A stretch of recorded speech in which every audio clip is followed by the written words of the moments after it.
Okay, we're in section 80 of the notes.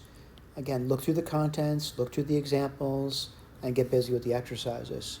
My name is Ron Bannon. This is a draft version of my adaptation of Webster Wells' Advanced Course in Algebra, dated back to 1904. This document, it's at least a PDF form of it, is being made available to the PRISM Mathematics Project participants only. Right, I realize there's other people watching these videos, and they may be interested in receiving the document. Right now it's not published, but it will be published in the future. If you're interested, please reach out to me. My name is Bannon. My email address, it looks like Bannon2. B as in boy, the @ symbol, NNON.US. All right? What are we going to do? We're going to kind of go through here. It's sum of geometric progressions go to infinity. So I want to get to the examples, and I want to just remind you, we have a geometric sequence. I'll put the sequence down for you. It's going to be A. That's the first term. The next term is going to be A times R. And next term is going to be A times R squared. Next term is going to be A times R cubed. And so forth and so on. All right, so we've done this before. And now this goes on forever. Now if you wrote down, Sn, I'll put this over here. And we've done this before. This should be A plus AR plus AR squared. I'm getting tired, so plus ... And I get to the nth term, and I want to put what the nth term is going to be. This is the nth term. We've discussed this in the past too. This is going to be A, R, N minus 1. Let me just briefly go through that with you. The first term has no R's. The second term has 1. Third term has 2. 2 factors of R, by the way. The fourth term has 3 factors. So the nth term would have N minus 1 factors. Let me write that down for you.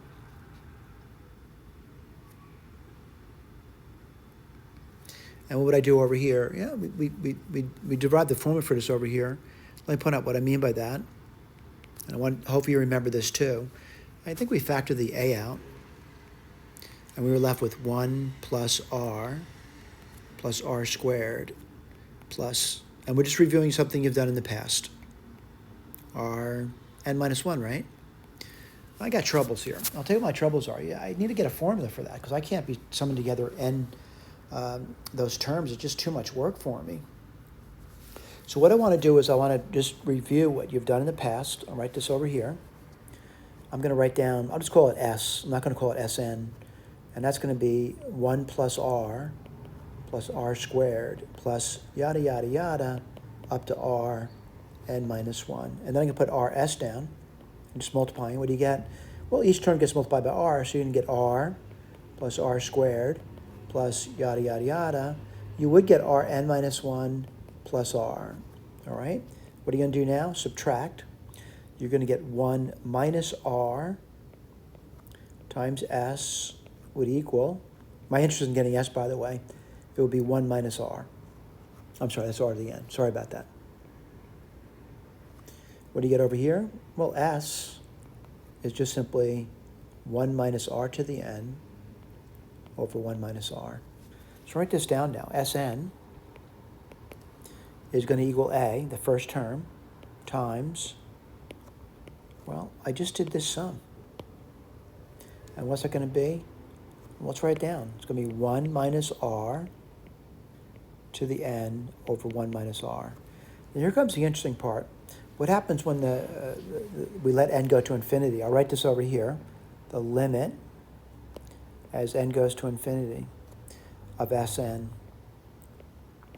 Well, conceptually more difficult, but I am going to get, and again, I want to put I'm looking at this over here.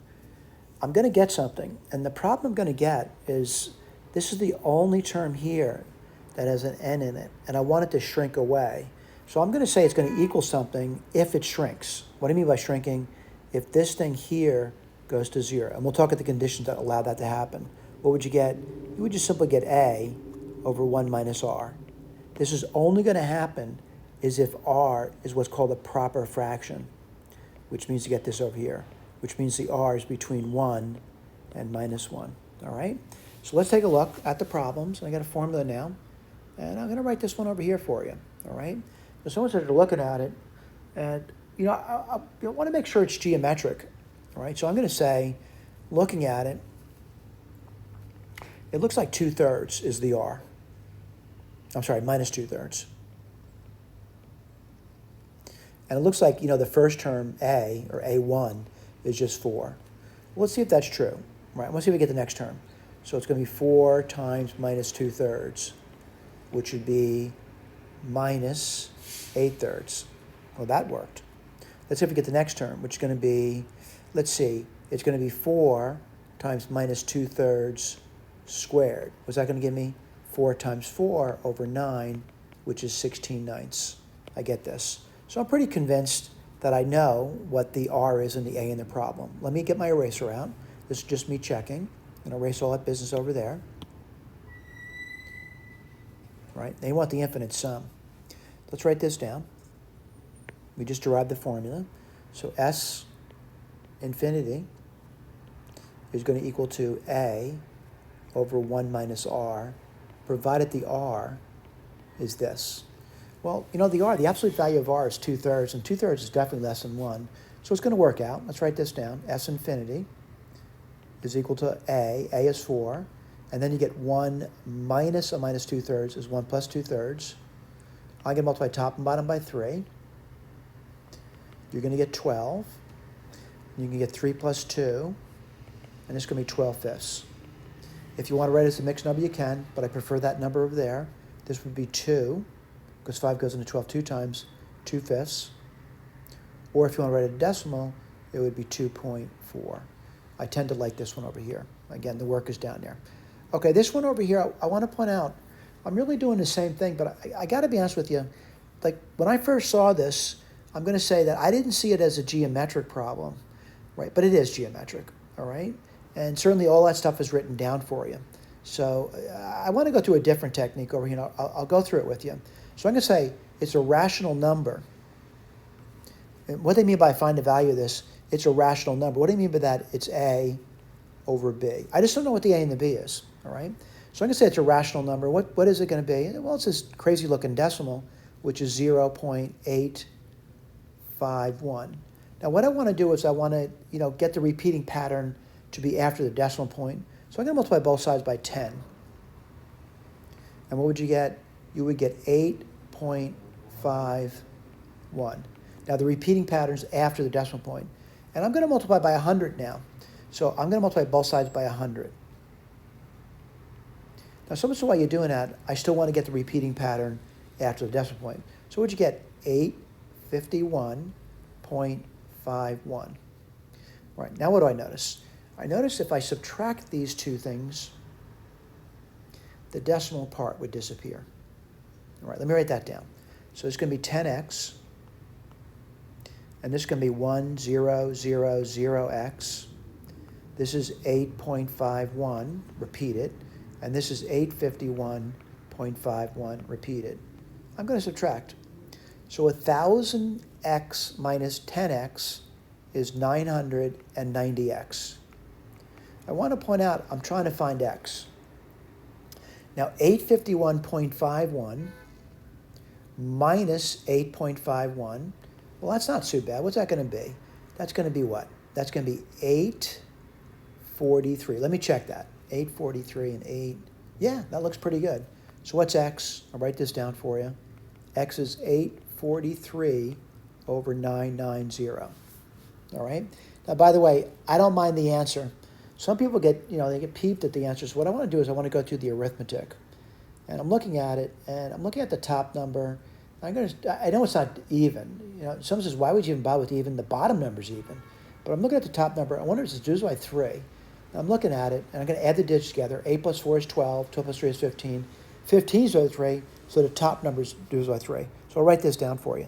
3 into 8, 4, 3. 2, 6, 2, 4, 8, 24, 3, 1. So 281. So I'll write this down. 281. Now the bottom number is divided by 3. That's pretty simple, right? That's 330. Now, I realize it's tough, but the bottom line, we're done. All right? So let me get my eraser out and just get my work over here if I can. I don't need to see that baby arithmetic, right? And let me circle it over here. I just want to go over the other method, which is what what some students would be doing over here.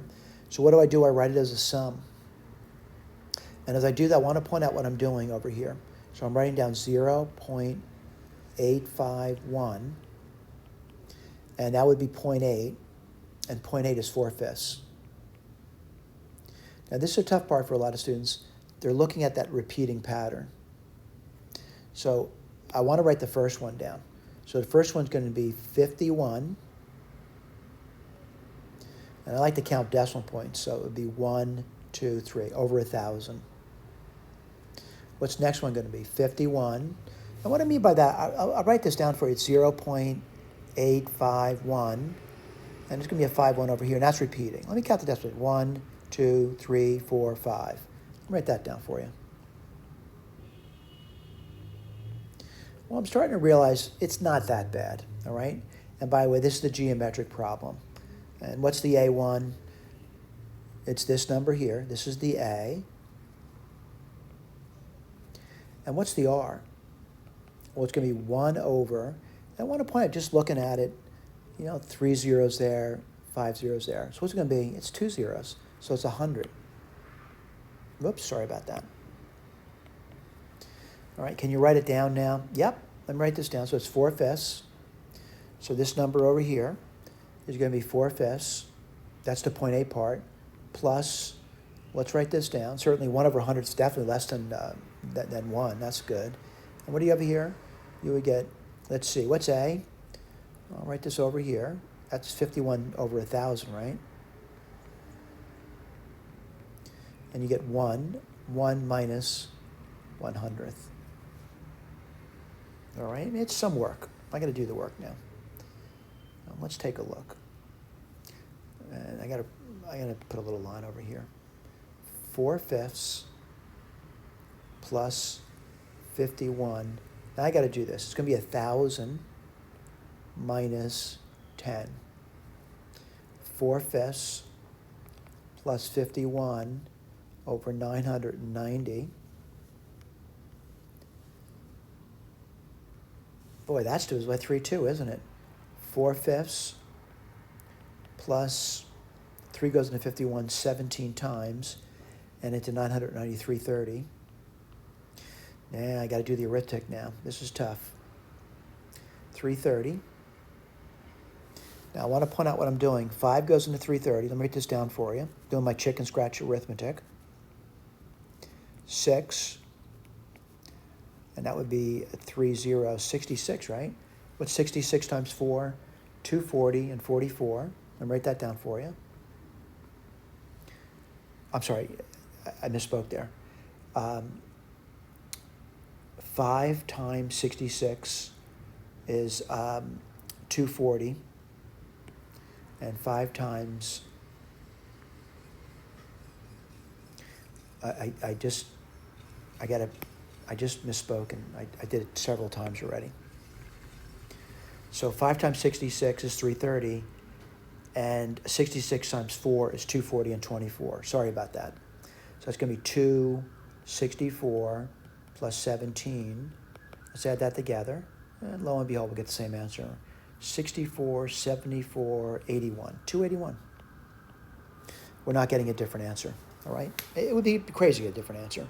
Now, someone's going to say, what's your favorite technique? Well, I'll be honest with you. My favorite technique is this thing. You might say, no, my favorite technique is this thing. Do what you like.